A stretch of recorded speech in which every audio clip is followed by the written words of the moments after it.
Welcome to the Salmon Runs YouTube. Enjoy the video. You start by locating the zip in Finder so you can act immediately. Once found, confirm you have enough free space. Extraction can need tens to 100s of MB. Make sure the file name looks legit, then decide the destination, same folder for quick access, desktop for visibility. Now, double-click the zip or right-click to reveal options. This first move launches the built-in archive utility, which handles most standard. Zip archives automatically. Once the utility runs, watch the extraction progress.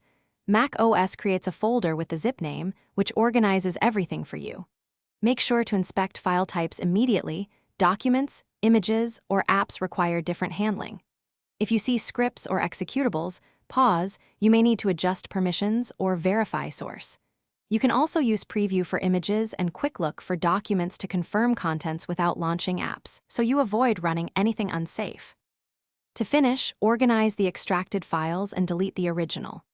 Zip if you like. This frees space and reduces clutter.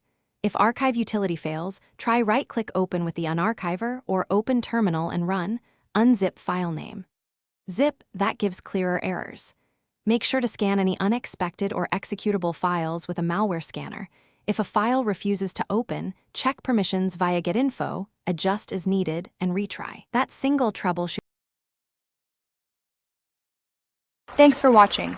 Consider subscribing if we helped you.